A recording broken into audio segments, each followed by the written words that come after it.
Hello viewers, welcome to everybody in my YouTube channels All in One English with Rajiv. Now I am going to discuss about tense. এখন আমি tense সম্পর্কে আলোচনা করছি। আমাদের কোনো কিছু শেখার আগে তার প্রয়োজনীয়তা অনুভব করা খুব গুরুত্বপূর্ণ। আমরা কেন বা টেন্স শিখব, কেনই বা ইংলিশ শিখব? তাহলে ইংলিশ শেখার যেমন একটা বর্তমান যুগে খুবই এসেনশিয়াল বা ইংলিশ শেখার প্রয়োজনীয়তা রয়েছে, সেই দিক থেকে ইংলিশ ল্যাঙ্গুয়েজ আমাদেরকে জানতে গেলে টেন্সেরও গুরুত্বপূর্ণ ভূমিকা রয়েছে। তো আমরা সেই টেন্স সম্পর্কে এখন বিস্তৃত জানব। What is tense? না, tense is the change of form in a verb to express the time of an action, that is called tense. তাহলে আমরা টেন্স কাকে বলবো? না, এক কথায় যদি বলি যে ক্রিয়ার কালকে টেন্স বলে, অর্থাৎ যে ভার্বটি কখন কখন কোন কাজটা ঘটছে, অর্থাৎ ক্রিয়ার কালকে। যে আমরা বিভিন্ন কাজ করি বিভিন্ন সময়ে, তাহলে সেই কাজগুলো একটা একটা সময়ে ঘটে থাকে। আমরা এখন কোনো কাজ করছি, আবার পাস্টে অর্থাৎ অতীতে কোনো কাজ ঘটেছিল, আবার ইন ফিউচারে আমরা কোনো কিছু কাজ করব। তাহলে এই ধরনের সিচুয়েশান অ্যারাইজ করছে। তাহলে বিভিন্ন ধরনের কাজ করার ক্ষেত্রে বিভিন্ন রকম সিচুয়েশান বা টাইম বোঝাচ্ছে। তাহলে সেই টাইমের উপরে ডিপেন্ড করেই হচ্ছে টেন্স, অর্থাৎ অ্যাকশান অফ ভার্ব। হ্যাঁ, ভার্বের কাজটা কখন হচ্ছে সেই যে টাইমটাকে আমরা ডিনোট করছি, সেই টাইমটাই হচ্ছে এখানে টেন্স, অর্থাৎ ক্রিয়ার কালকে বলা হয় টেন্স। এবার there are three principal tenses. There are three principal there are three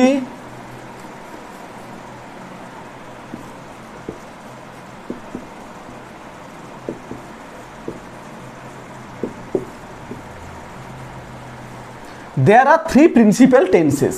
তাহলে কতগুলো প্রিন্সিপাল টেন্স রয়েছে? না, টোটাল হচ্ছে থ্রি কাইন্ডস। টোটাল হচ্ছে থ্রি কাইন্ডস প্রিন্সিপাল টেন্সেস। তাহলে মূল যে টেন্সের টাইপস বা ক্লাসিফিকেশান যদি আমরা দেখি, তাহলে সেখানে মূল টেন্সকে আমরা তিনটে পার্টে ভাগ করতে পারি অ্যাকর্ডিং টু দ্য টাইম। তাহলে সময় অনুযায়ী, তাহলে সময় অনুযায়ী আমরা ফার্স্ট আমরা কি করব? না, তিনটে পার্টে আমরা ডিভাইড করব। এক হচ্ছে কি না, প্রেজেন্ট টেন্স, পাস্ট টেন্স, আর হচ্ছে ফিউচার টেন্স। তাহলে প্রেজেন্ট টেন্স, পাস্ট টেন্স এবং ফিউচার টেন্স। তাহলে আমরা টেন্সকে মূলত তিনটে ভাগে ভাগ করছি। তাহলে টেন্সকে আমরা মূলত তিনটে পার্টে আমরা ভাগ করছি। কি কি?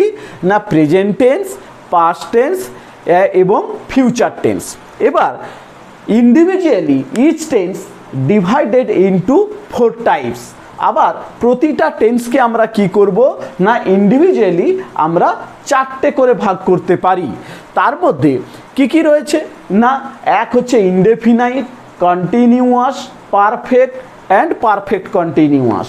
তাহলে এখানে যে থ্রি প্রিন্সিপাল টেন্সকে আমরা আবার চারটে করে ইন্ডিভিজুয়ালি আমরা তার কি করতে পারি? না, ভাগ করতে পারি, বা চারটে করে ভাগ রয়েছে। সেই চারটে ভাগ সম্পর্কে আমরা আলোচনা করব। তাহলে ফার্স্ট আমরা আলোচনা করব যে প্রেজেন্ট ইনডেফিনাইট টেন্স সম্পর্কে। তাহলে কি কি টেন্স বললাম? এক হচ্ছে present indefinite, continuous, perfect continuous. অর্থাৎ প্রেজেন্ট দিয়ে যদি আমরা যখন প্রেজেন্ট টেন্স করতে যাচ্ছি, তখন present indefinite, present continuous, present perfect continuous. আবার পাস্ট দিয়ে যখন আমরা করতে যাচ্ছি, past indefinite, past continuous, past perfect continuous. আবার যখন ফিউচার দিয়ে যখন করছি, future indefinite, future continuous, future perfect continuous. তাহলে প্রতিটা টেন্সকে ইন্ডিভিজুয়ালি আমরা কি করতে পারি? না, চারটে ভাগে ভাগ করতে পারি, বা there are individually four kinds of tense. তাহলে ইন্ডিভিজুয়ালি যে প্রিন্সিপাল টেন্সগুলো রয়েছে সেগুলো আবার চারটি ভাগে বিভক্ত। আমরা এখন আলোচনা করব প্রেজেন্ট ইনডেফিনাইট টেন্স সম্পর্কে। প্রেজেন্ট ইনডেফিনাইট টেন্স আমরা কাকে বলবো?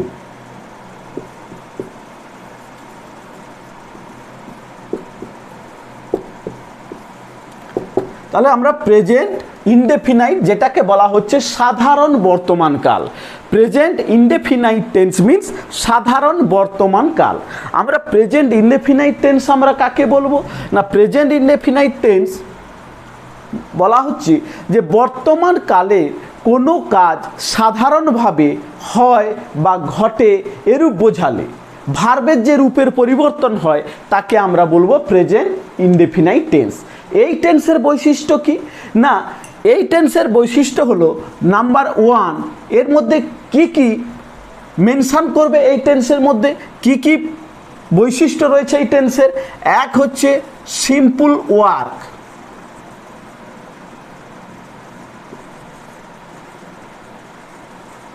অর্থাৎ সাধারণ কাজ করা বোঝাবে। তাহলে 1 নম্বর হচ্ছে সিম্পল ওয়ার্ক। নাম্বার 2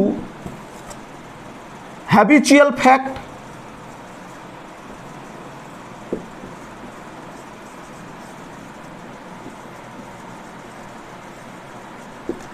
এবং নাম্বার 3 হলো কি না ইউনিভার্সাল ট্রুথ। নাম্বার 3 হলো universal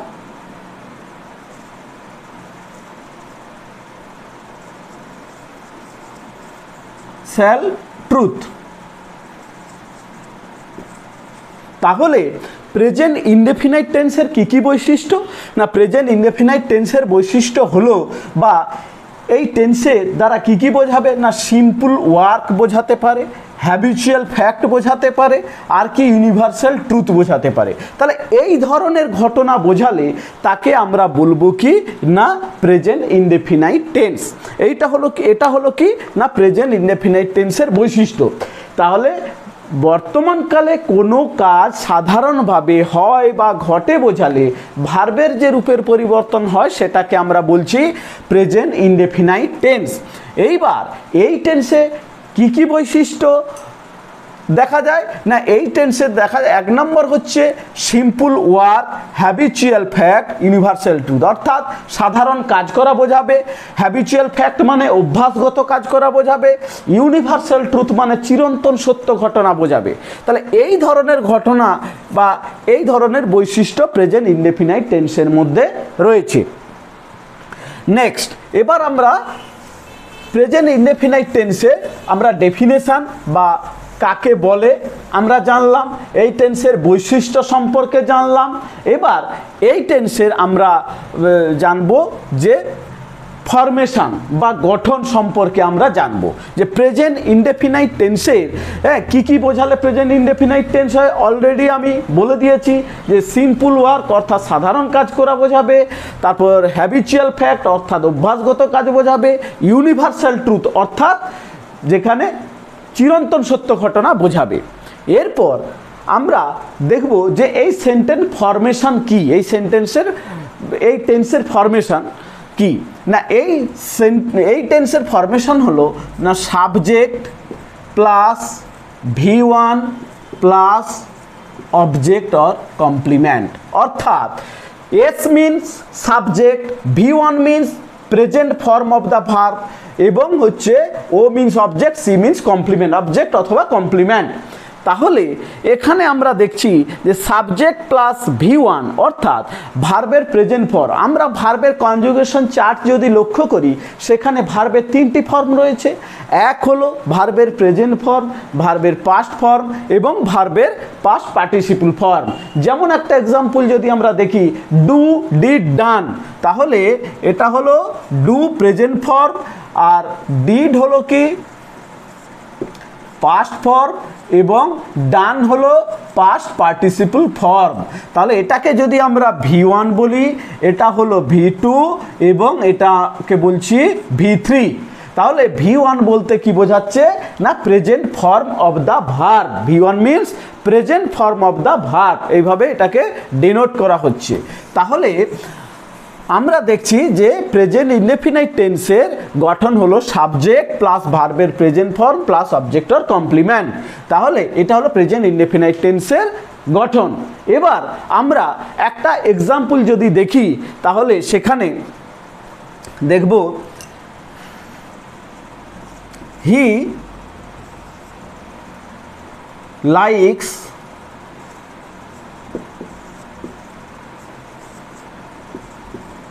to play football. He likes to play football. তাহলে আমরা এখানে একটা সেন্টেন্সে দেখছি যে এখানে সাবজেক্ট প্লাস ভার্ব প্লাস হচ্ছে অবজেক্ট।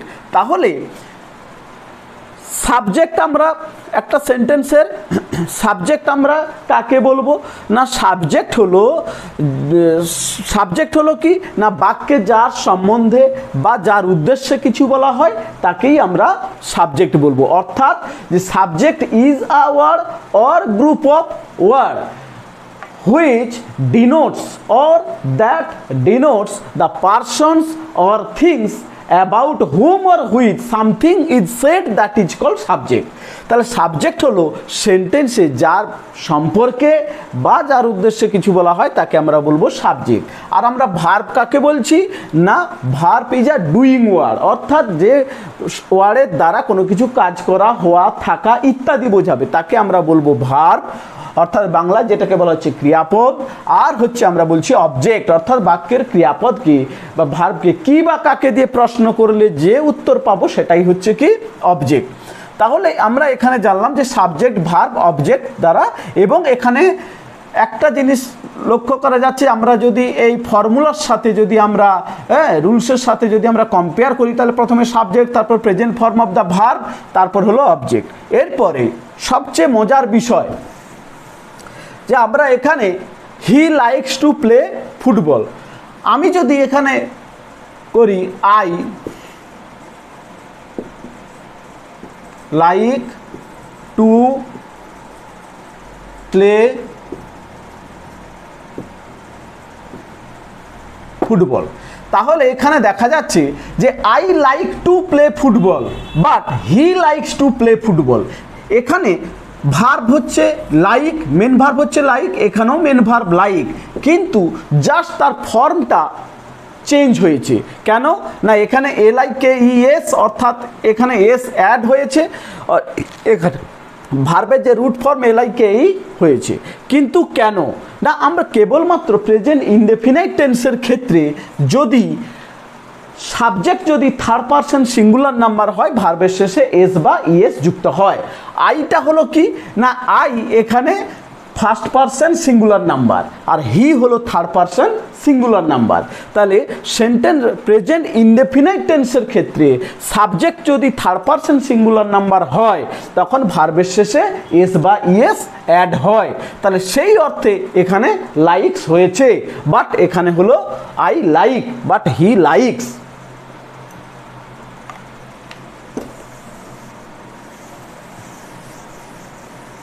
এবার আমরা দেখব যে প্রেজেন্ট ইনডেফিনাইট টেন্সকে কিভাবে আমরা কনভার্ট করব। প্রেজেন্ট ইনডেফিনাইট টেন্সকে আমরা একটা প্রেজেন্ট ইনডেফিনাইটের একটি সেন্টেন্সকে আমরা কিভাবে নেগেটিভ, কিভাবে ইন্টারোগেটিভ, কিভাবে নেগেটিভ ইন্টারোগেটিভ সেন্টেন্সে আমরা কনভার্ট করব, এখন সেই বিষয়ে আলোচনা করছি। তাহলে আমরা টেন্স কাকে বলে জানলাম, প্রেজেন্ট ইনডেফিনাইট টেন্স কাকে বলে জানলাম, বা ক্লাসিফিকেশন বা there are three principal tenses, এই বিষয়ে আমরা জানলাম যে প্রেজেন্ট, পাস্ট, ফিউচার। এরপর আমরা প্রেজেন্ট ইনডেফিনাইট টেন্সের রুল সম্পর্কে জানলাম বা ফরমেশন সম্পর্কে জানলাম। এরপর আমরা জানবো যে প্রেজেন্ট ইনডেফিনাইট টেন্সকে আমরা কিভাবে কনভার্ট করব নেগেটিভ সেন্টেন্সে। Present indefinite tense,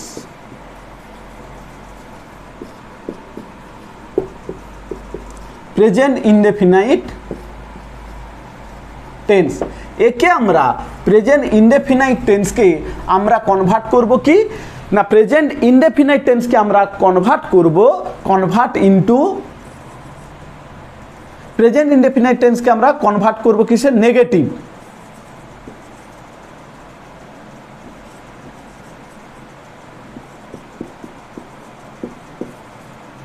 convert into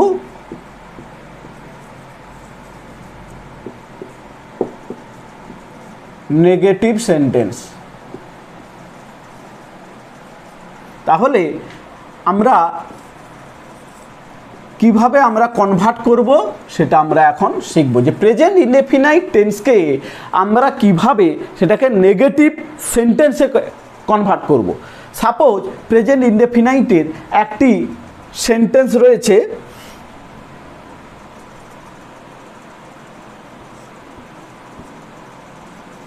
he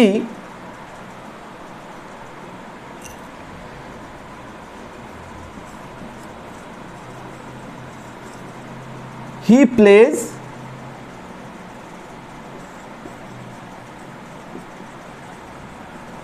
football or he goes to school every day। or যদি আমরা অন্য একটা সেন্টেন্স যদি দেখি, he goes to school every day।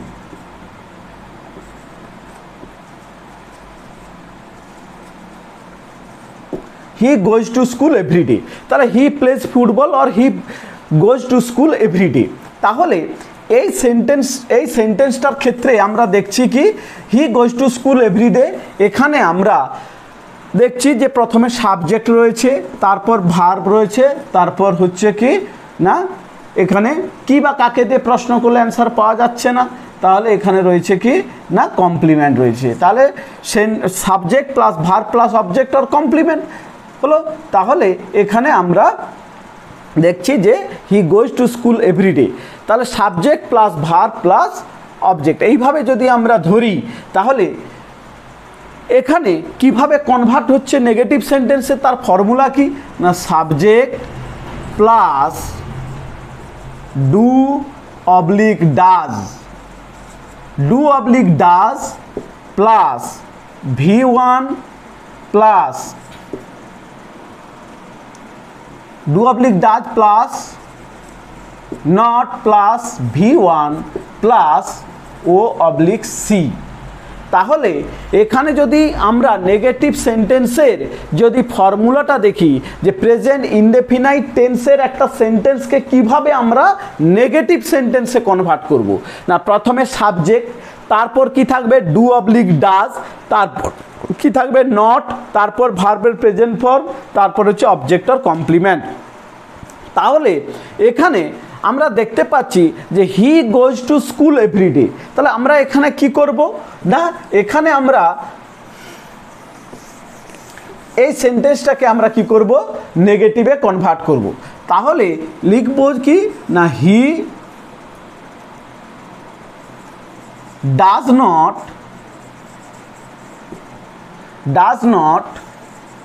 Go to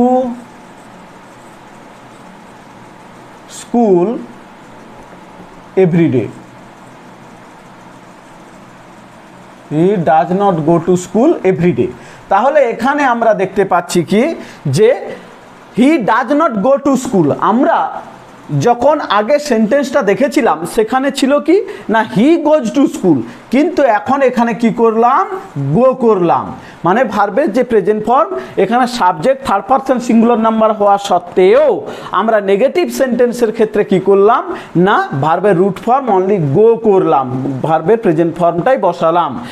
এবার তাহলে এস বা ইএস কোথায় অ্যাড হলো, ডু ভার্বের সঙ্গে যুক্ত হয়ে ডাজ হলো, অর্থাৎ যখন সাবজেক্টটা থার্ড পারসন সিঙ্গুলার নাম্বার হবে তখন সেক্ষেত্রে কি হবে না ভার্বের সঙ্গে যে এস বা ইএসটা যুক্ত ছিল ডু ভার্বের সঙ্গে যুক্ত হয়ে ডাজ হয়ে গেল, অর্থাৎ সাবজেক্ট যখন subject third person singular number হবে তখন সাবজেক্টের পরে ডাজ হবে, তারপরে নট এবং তারপর হচ্ছে যে মেন ভার্বের প্রেজেন্ট ফর্ম তার সঙ্গে এস বা ইএস যুক্ত থাকবে না আমরা যখন ডাজ ব্যবহার করব, তারপর হচ্ছে কি না অবজেক্ট আর কমপ্লিমেন্ট। তাহলে এটা হলো কি না প্রেজেন্ট ইনডেফিনাইট টেন্সের একটি সেন্টেন্সকে নেগেটিভে কনভার্ট বা পরিবর্তন করার নিয়ম। তাহলে কি নিয়ম দেখলাম না, সাবজেক্ট, তারপরে ডু অথবা ডাজ, তারপরে নট, তারপরে ভার্বের প্রেজেন্ট ফর্ম, তারপর হলো অবজেক্ট অর কমপ্লিমেন্ট। এটা হলো প্রেজেন্ট ইনডেফিনাইটের একটি সেন্টেন্সকে নেগেটিভে আমরা কিভাবে কনভার্ট করব তার নিয়ম শিখলাম।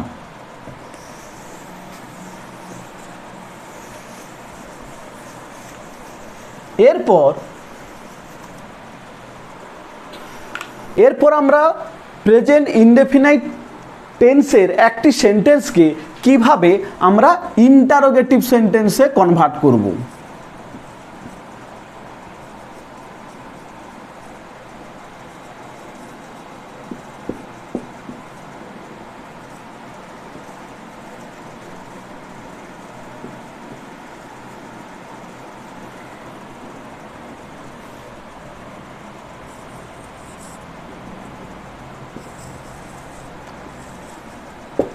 তাহলে আমরা ফার্স্ট শিখলাম কি না, প্রেজেন্ট ইনডেফিনাইট টেন্সের রুল শেখার পর তারপরে কিভাবে তাকে নেগেটিভে কনভার্ট করা হয় সেই সেন্টেন্সকে।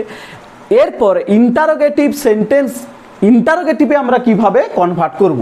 তাহলে প্রেজেন্ট ইনডেফিনাইট টেন্সের একটি সেন্টেন্সকে কিভাবে আমরা ইন্টারোগেটিভ মানে জিজ্ঞাসা বা করা বা প্রশ্নসূচক বাক্যে যে প্রশ্নসূচক বাক্যে কিভাবে আমরা পরিবর্তন করব তার নিয়ম আমরা শিখব এখন।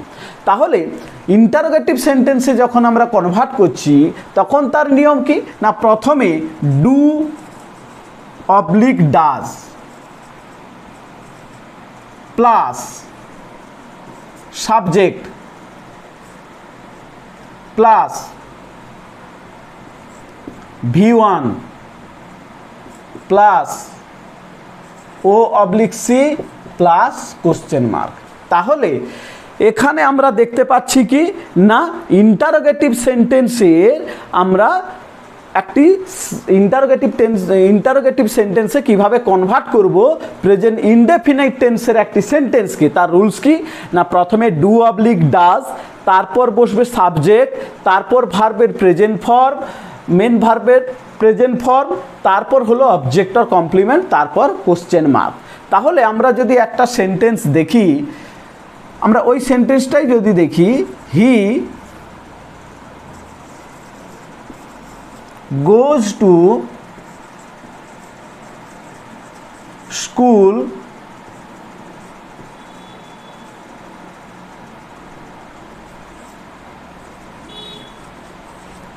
হি গোজ টু স্কুল এভরিডে, এইটাকে আমরা কি করব না, কনভার্ট করব ইন্টারোগেটিভে। তাহলে কি হবে না, যেহেতু subject third person singular number, তাহলে ডাজ আমরা ডু কখন ব্যবহার করব, ডাজ কখন ব্যবহার করব না, সাবজেক্ট যখনই থার্ড পারসন সিঙ্গুলার নাম্বার হবে তখন আমরা ডাজ ব্যবহার করব। তাহলে ডাজ, তারপরে subject, does he go to school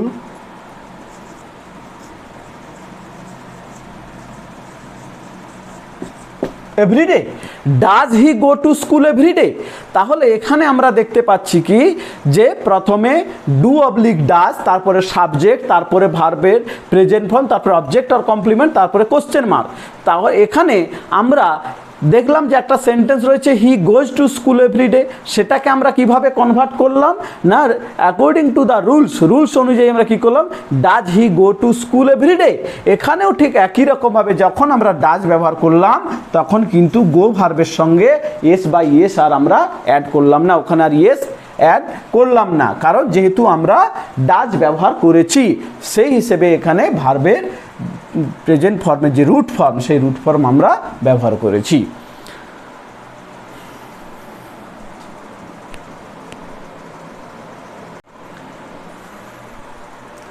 এরপর আলোচনা করব যে প্রেজেন্ট ইনডেফিনাইট টেন্সের একটি সেন্টেন্সকে কিভাবে নেগেটিভ ইন্টারোগেটিভ সেন্টেন্সে কনভার্ট করা যায়।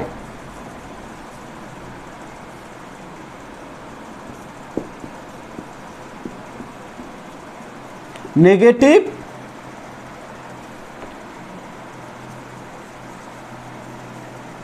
Interrogative, negative interrogative.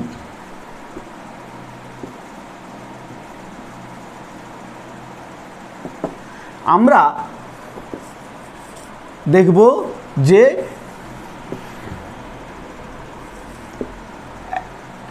একটি প্রেজেন্ট ইনডেফিনাইট টেন্সের একটি সেন্টেন্সকে কিভাবে আমরা নেগেটিভ ইন্টারোগেটিভ সেন্টেন্সে কনভার্ট করব তার রুলস এখন আমরা শিখব।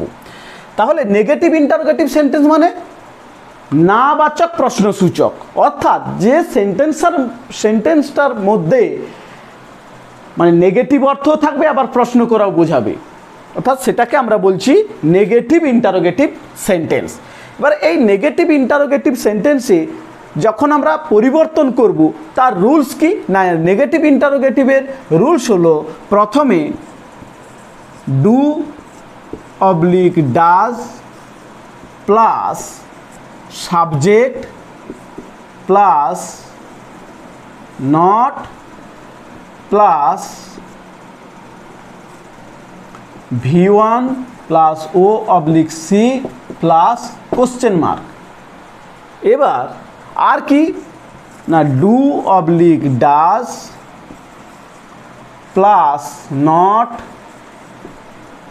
Plus S plus V1 plus O oblique C plus question mark.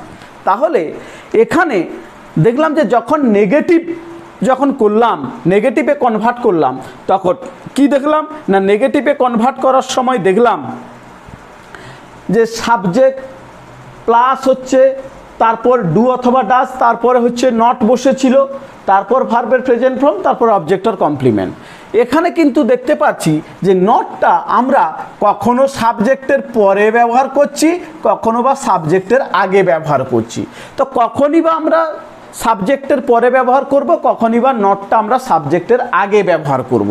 তাহলে ডু অবলিক ডাজ, তারপরে সাবজেক্ট, তারপরে নট, তারপরে ভার্বের প্রেজেন্ট ফর্ম, তারপরে অবজেক্ট অর কমপ্লিমেন্ট, তারপরে হচ্ছে কোশ্চেন মার্ক। কিন্তু এখানে দেখা যাচ্ছে যে দুটো ক্ষেত্রে নটটা আমরা দুটো জায়গাতে ব্যবহার করেছি। এক হলো যে সাবজেক্টের পরে নট বসেছে, আর একটা সাবজেক্টের আগে। কিন্তু কেন বা কখন এই ধরনের বিভিন্ন মানে দুটো ভাবে নটটা ব্যবহৃত হয় না, when the subject is mention pronoun then after that use or place not. তাহলে সেন্টেন্সের মধ্যে সাবজেক্টটা যখন প্রোনাউন হবে, তাহলে প্রোনাউনের পরে তখন নট বসবে। If the subject is noun in the sentence before that there will be use not before subject. অর্থাৎ মানে নেগেটিভ, কেবলমাত্র নেগেটিভ ইন্টারোগেটিভ সেন্টেন্সের ক্ষেত্রে, কেবলমাত্র নেগেটিভ ইন্টারোগেটিভ সেন্টেন্সের ক্ষেত্রে সাবজেক্টটা যদি প্রোনাউন হয়, প্রোনাউনের পরে নট বসবে, এবং সাবজেক্ট যদি নাউন হয়, নাউনের আগে নট বসবে। যেমন আমরা ওই সেন্টেন্সটা দিয়েই যদি দেখি যে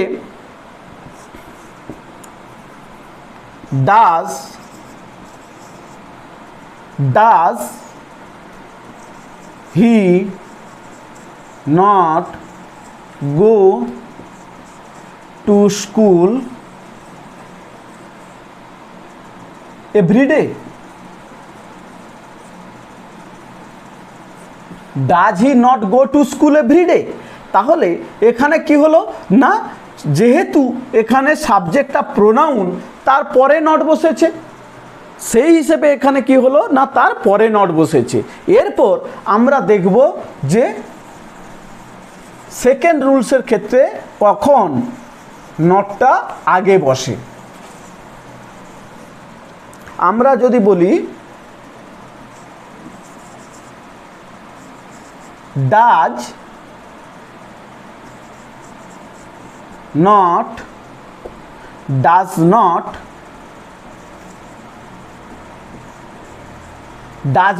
ঋতু go to school